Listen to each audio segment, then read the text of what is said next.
Hello everyone, welcome to my channel. In this video, we will start a new chapter which is stack, our data structure.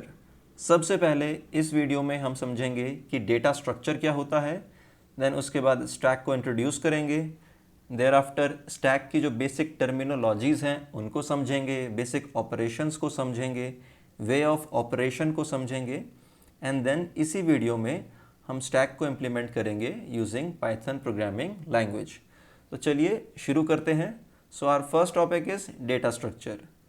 It refers to a particular way of storing and organizing data in a computer so that it can be used most efficiently to give optimal performance.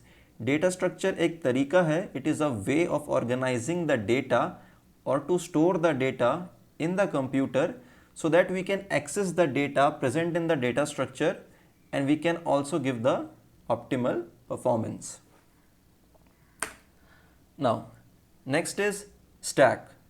It is a linear data structure. What does it mean? Linear data structure का मतलब है कि stack के अंदर जो भी data present होगा वो sequential form में store होगा and it implements LIFO. LIFO का full form है last in first out. जिस element को आपने सबसे last में insert किया होगा वही element सबसे पहले delete होगा। ये इम्प्लीमेंट कैसे होता है, ऑपरेशन कैसे परफॉर्म किए जाते हैं स्टैक के अंदर, आने वाली स्लाइड्स में और आने वाली वीडियोस में आप अच्छे तरीके से समझ पाएंगे। फिलहाल आपको इतना समझना है कि स्टैक एक लीनियर डेटा स्ट्रक्चर है, जिसका मतलब ये है कि स्टैक के अंदर डेटा सिक्वेंशियल फॉर्म में स्टोर होगा और ये लीफो को इम्प्लीमेंट करता है which is last in first out. जो एलिमेंट लास्ट में आएगा सबसे पहले वही एलिमेंट डिलीट होगा। Then insertion and deletion can occur only at one end, that is stack top. Stack में क्या होता है कि इंसर्शन और डिलीशन आप एक ही एंड से कर पाते हैं और ये एक डायनामिक डेटा स्ट्रक्चर है। डायनामिक मीन्स जो चेंज होता रहता है। अगर आप इसमें नंबर ऑफ एलिमेंट्स इंक्रीज करते जाएंगे तो ये ग्रो होता जाएगा और अगर आप नंबर ऑफ एलिमेंट्स को डिलीट करते जाएंगे तो इसका साइज श्रिंक होता जाएगा। बेसिक टर्मिनोलॉजीज देखते हैं। यहाँ देखिए मैंने स्टैक का एग्जांपल दिया है आपको। ये देखिए ये एक स्टैक है। यहाँ पर इट कंसिस्ट ऑफ 6 वैल्यूज 1 2 3 4 5 6। हम लोग जब प्रोग्रामिंग करेंगे स्टैक के लिए तो हम लोग स्टैक को इम्प्लीमेंट करेंगे with the help of list.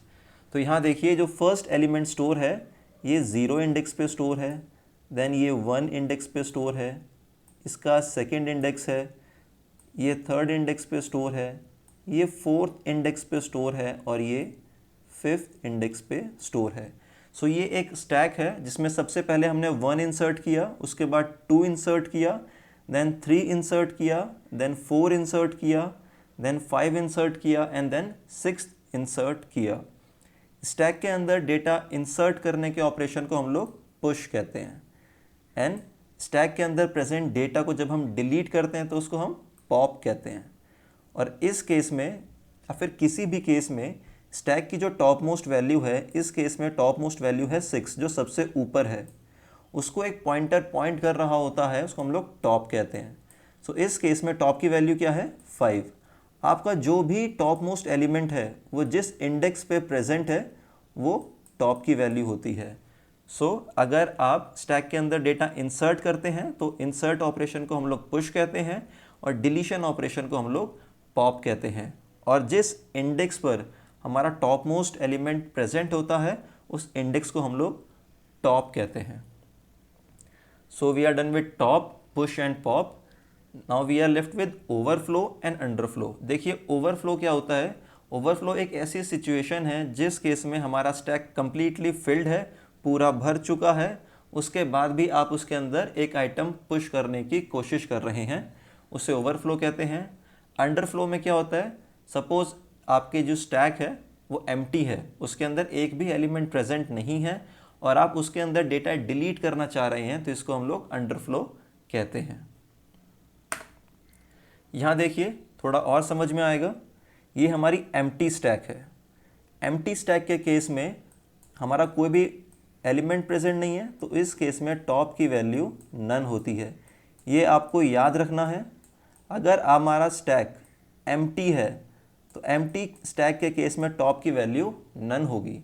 यहाँ पर देखिए हमने पुश ऑपरेशन परफॉर्म किया है और हमने 1 को पुश किया है। देन हमने सेकंड पुश ऑपरेशन किया और हमने 2 को इंसर्ट कर दिया।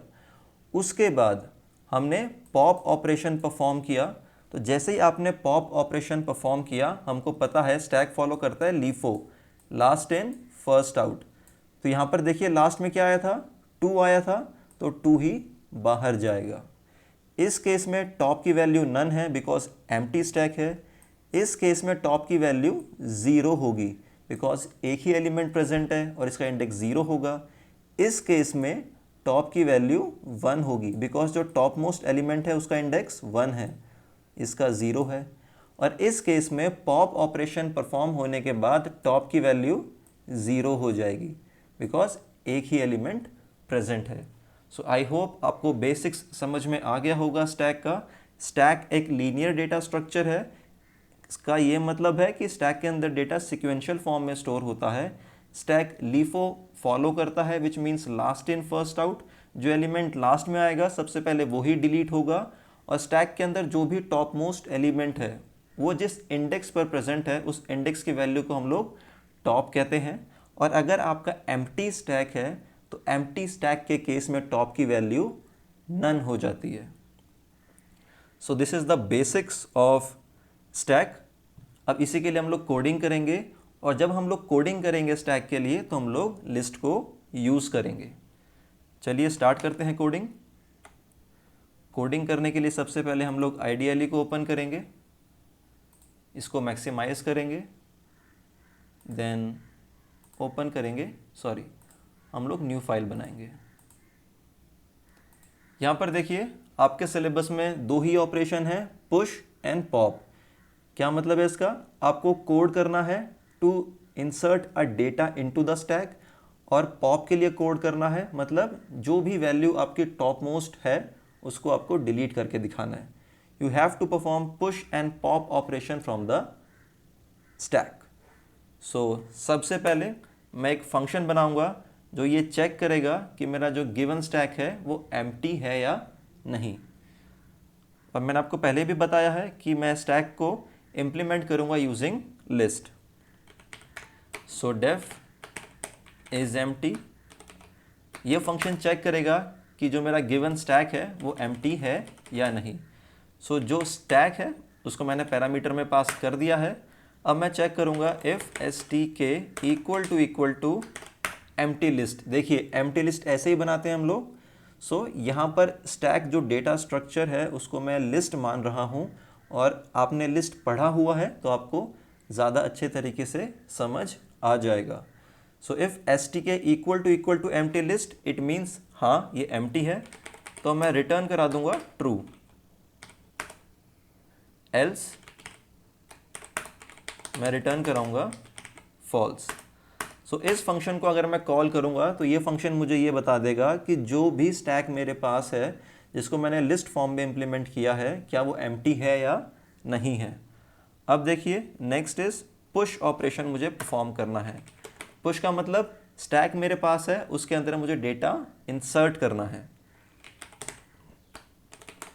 पुश फंक्शन बनाएंगे यहाँ पर। यहाँ देखिए ये वो स्टैक है जो stk है, ये वो स्टैक है जिसमें मुझे डेटा इंसर्ट करना है। इतना क्लियर है। सो फंक्शन हेडर बना दिया है। Def is a keyword which is used to define the function. Push function का नाम है और ये वो स्टैक है जिसमें मुझे डेटा इंसर्ट करना है। ठीक है, अब जो वैल्यू इंसर्ट करनी है वो हम लोग यूज़र से पूछेंगे। सपोज इंटीजर वैल्यू मुझे करनी है इंसर्ट, तो मैंने इंट लगा दिया है, इंट इनपुट, और यूज़र से पूछेंगे हम लोग enter the value to push. इतना क्लियर है। सो stk ये वो स्टैक है जिसमें डेटा इंसर्ट करना है और ये x वो वैल्यू है जिसको इंसर्ट करना है स्टैक के अंदर। इतना क्लियर है। अब देखिए मैं लिस्ट की फॉर्म में इंप्लीमेंट कर रहा हूँ स्टैक को और मुझे रियर एंड पे ही डेटा इंसर्ट करना होगा। सपोज एक लिस्ट है उसमें 2 एंड होते हैं, एक फ्रंट एंड और एक रियर एंड।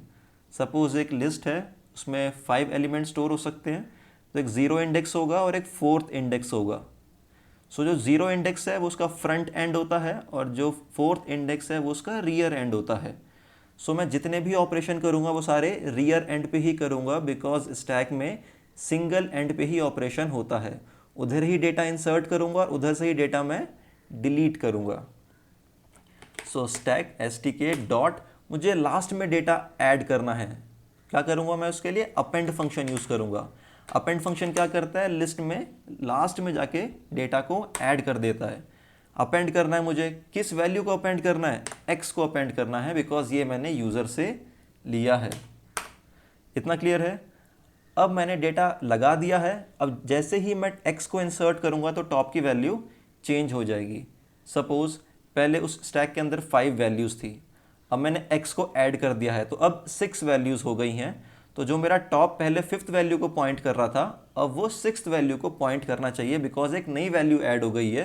तो उसके लिए मैं टॉप को अपडेट कर दूंगा, लेंथ ऑफ stk की जो भी लेंथ है -1। इतना क्लियर है? सपोज मेरे स्टैक के अंदर अभी 6 एलिमेंट्स हैं, तो लेंथ ऑफ स्टैक कितना हो जाएगा? 6 -1 5। तो जो टॉप है वो 5 हो जाएगा, बिकॉज जो इंडेक्सिंग है वो 0 से स्टार्ट होती है। तो 6th एलिमेंट पर जहाँ मेरा टॉप पॉइंट करेगा वहाँ पर मेरे टॉप की वैल्यू 5 हो जाएगी। आई होप इतना क्लियर होगा how to push the data into the stack. अब पॉप के लिए कोड करेंगे। सो डेफ पॉप और stk, ये वो स्टैक है stk जिस में से मुझे डेटा डिलीट करना है। जब आप डिलीट करने जाएंगे डेटा को, so you have to make sure कि उस स्टैक के अंदर डेटा प्रेजेंट होना चाहिए, बिकॉज अगर एम्प्टी स्टैक है, कोई वैल्यू प्रेजेंट ही नहीं है उसके अंदर, और आप फिर भी वैल्यू डिलीट करने जा रहे हैं तो अंडरफ्लो कंडीशन आ जाएगी। तो सबसे पहले हम लोग अंडरफ्लो कंडीशन चेक करेंगे। इफ इज एम्प्टी और stk पास करेंगे, इसके अंदर चेक करेंगे क्या जो स्टैक है वो एम्प्टी तो नहीं है। इफ़ यस तो रिटर्न करा देंगे यहाँ पर अंडरफ्लो। क्या मतलब हुआ इसका? ये कंडीशन इफ़ वाली तब ट्रू हो जाएगी अगर हमारा स्टैक एम्प्टी है और हम उसके अंदर से वैल्यू डिलीट करना चाह रहे हैं, विच इज़ नॉट पॉसिबल। लेकिन stk अगर एम्प्टी नहीं है, उसके अंदर कोई वैल्यू प्रेजेंट है, और अगर एक भी वैल्यू प्रेजेंट है तो हम उसी को पॉप कर देंगे। उसके लिए क्या करेंगे?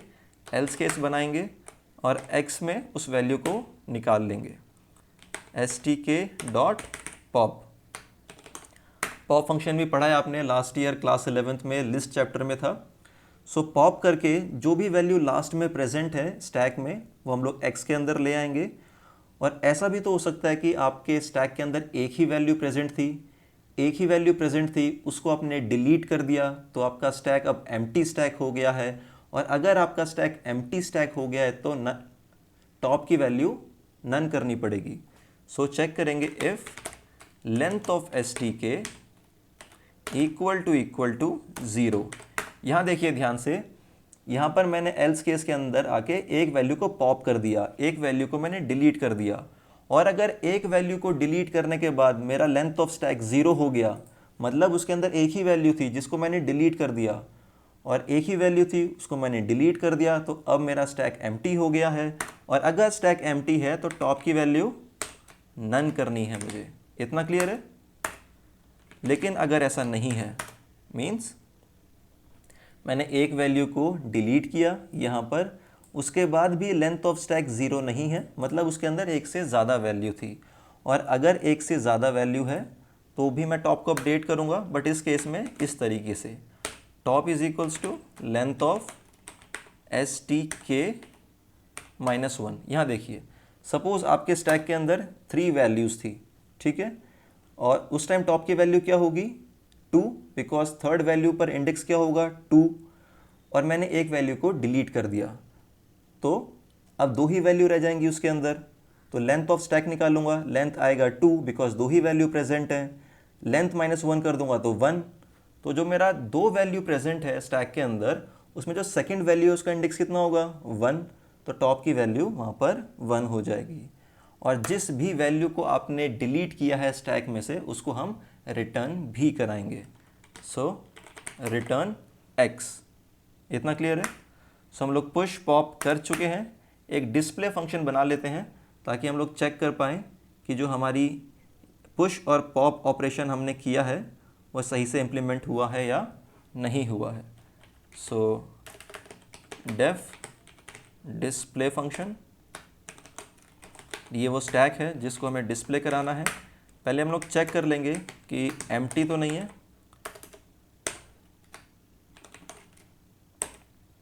ये वो स्टैक है जिसके कंटेंट को डिस्प्ले कराना है हमें। अगर एम्प्टी है तो प्रिंट करा देंगे हम लोग स्टैक इज एम्प्टी।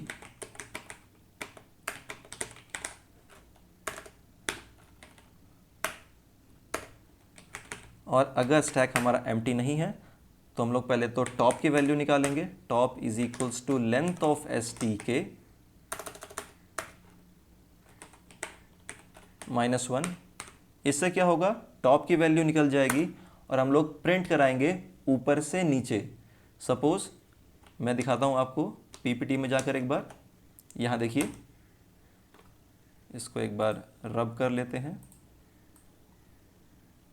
जब मैं डिस्प्ले फंक्शन कॉल करूँगा, सपोज़ यही स्टैक है और मैं डिस्प्ले फंक्शन कॉल करता हूँ, तो जब डिस्प्ले फंक्शन कॉल करूँगा देखिए क्या प्रिंट होना चाहिए। पहले 6 प्रिंट होगा, then 5, then 4, then 3, then 2, then 1। Because मैं डेटा को इसी एंड से एक्सेस कर सकता हूँ। बिकॉज मैंने आपको बताया था कि insertion and deletion can occur at only one and. मैं एक ही एंड से डेटा एक्सेस कर सकता हूँ। तो आपका जो डेटा प्रिंट होगा वो 6, 5, 4, 3, 2, 1 इस तरीके से प्रिंट होगा। तो इसके लिए मैं टॉप से लूप चलाऊँगा। यहाँ देखिए मैंने बताया था आपको ये 0 इंडेक्स है, 1 इंडेक्स है, 2 इंडेक्स है, इसी तरीके से। तो मैं टॉप से लूप चलाऊँगा और -1 तक चलाऊँगा, बिकॉज एक कम चलता है अगर मैं रेंज यूज़ करता हूँ। देखिए एक बार कोडिंग में समझ में आएगा आपको। टॉप निकाल लिया है मैंने। टॉप निकालने के बाद मैं प्रिंट कराऊंगा the content of stack is for I in range. कहाँ से प्रिंट कराऊंगा मैं? ऊपर से प्रिंट कराना है, ऊपर से नीचे। सो टॉप से स्टार्ट करेंगे, इतना क्लियर है। और -1 बिकॉज एक कम चलता है ये, तो टॉप से स्टार्ट करेंगे और ये 0 तक जाएगा। सपोज आपके स्टैक के अंदर 10 एलिमेंट्स हैं, तो उस केस में टॉप की वैल्यू 9 हो जाएगी। 9 के बाद मुझे वो प्रिंट कराना है जो 8th इंडेक्स पे प्रेजेंट है। जब मैं उस वैल्यू को प्रिंट करा दूंगा जो 8th इंडेक्स पे प्रेजेंट है, तब मैं उस वैल्यू को प्रिंट कराऊंगा जो 7th इंडेक्स पे प्रेजेंट है। जब मैं उस वैल्यू को प्रिंट करा लूँगा जो 7th इंडेक्स पे प्रेजेंट है, उसके बाद मैं उस वैल्यू को प्रिंट कराऊंगा जो 6th इंडेक्स पे प्रेजेंट है। तो मुझे एक एक माइनस करना पड़ेगा। सो इसके लिए यहाँ पर -1 कर देंगे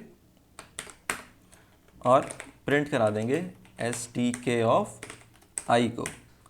इतना क्लियर है? सो आई होप आपको समझ में आया होगा। एक बार इस कोड को हम लोग रन करके देख लेते हैं।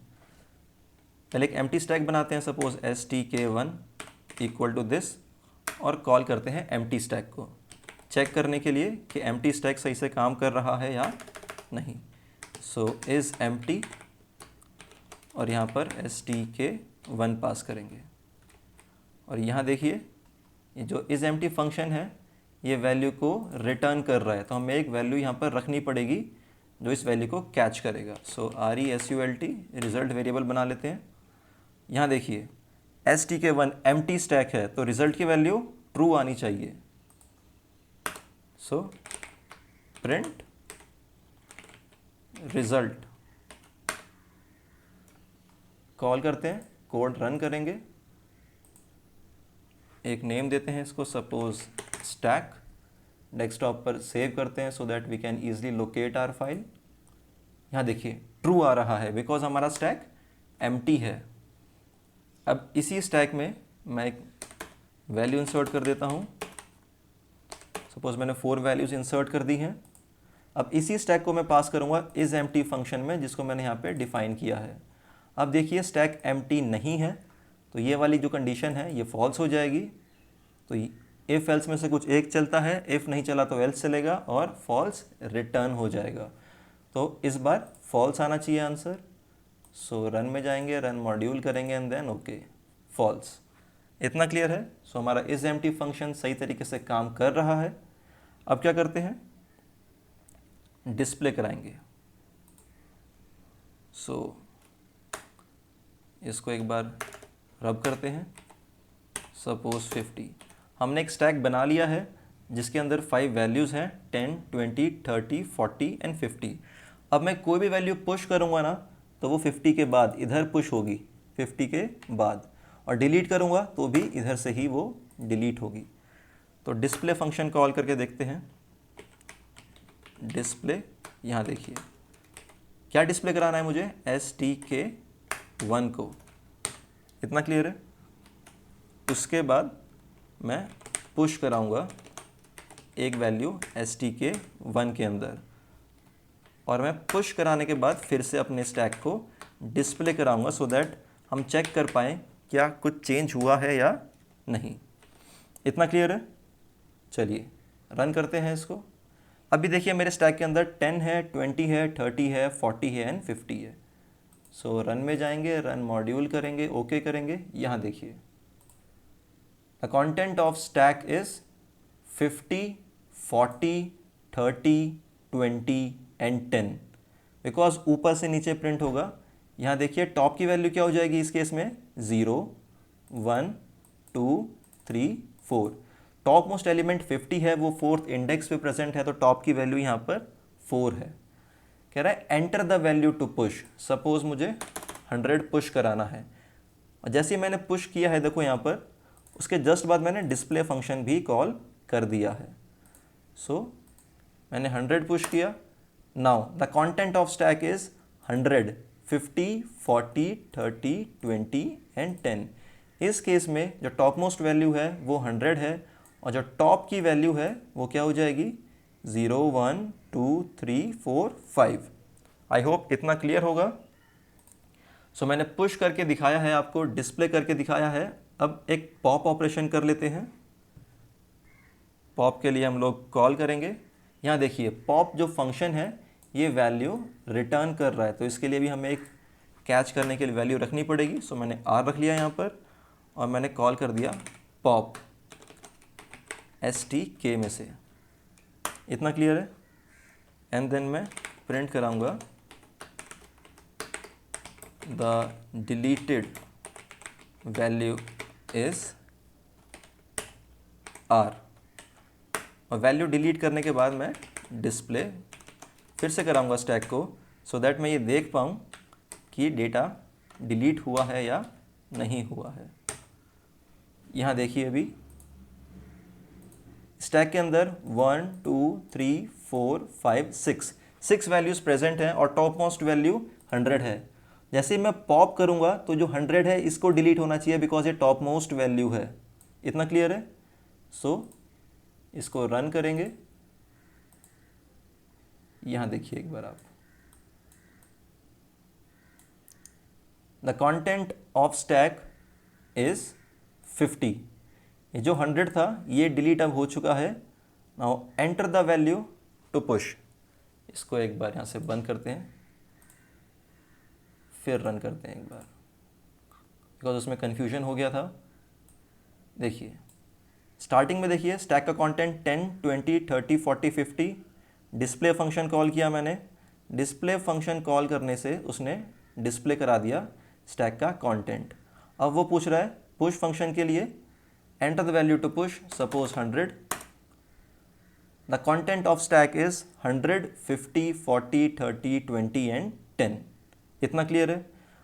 पुश के जस्ट बाद यहाँ देखिए मैंने डिस्प्ले कॉल किया था, तो इसने पहले पुश किया, फिर डिस्प्ले करा दिया कंटेंट को। उसके जस्ट बाद मैंने पॉप कॉल किया। यहाँ पर ये देखिए पॉप क्या करेगा, टॉप मोस्ट वैल्यू को डिलीट करके R के अंदर डाल देगा और प्रिंट कराएगा the deleted value is R। So the deleted value is 100, because 100 top most value यहाँ पर थी। और डिलीट करने के बाद मैंने फिर से डिस्प्ले फंक्शन कॉल किया है, और 100 इस बार डिलीट हो चुका है। तो जो पहले से डेटा प्रेजेंट था वही डेटा आपको यहाँ पे दिखाई देगा, 50, 40, 30, 20 एंड 10। सो आई होप आपको ये समझ आया होगा Basically stack is a data structure. It is a linear data structure which implements LIFO, that is last in first out. Single end पे ही ऑपरेशन करते हैं हम लोग, which is known as rear end. उधर ही इंसर्शन होगा जिसको पुश कहते हैं, उधर से ही डिलीशन होगा जिसको हम लोग पॉप कहते हैं. आपके स्टैक का जो टॉप मोस्ट एलिमेंट है, जो एलिमेंट सबसे ऊपर प्रेजेंट है, जो एलिमेंट रियर एंड पे प्रेजेंट है, वो जिस इंडेक्स पे प्रेजेंट है उसको हम लोग टॉप कहते हैं. और push and pop he operation आपके सिलेबस में है. सो इसी के साथ हमारा ये चैप्टर यहाँ पर कंप्लीट होता है. आई होप आपको ये समझ में आया होगा. In case of any doubt और in case of any query आप कमेंट सेक्शन में लिखकर बता सकते हैं. Thank you.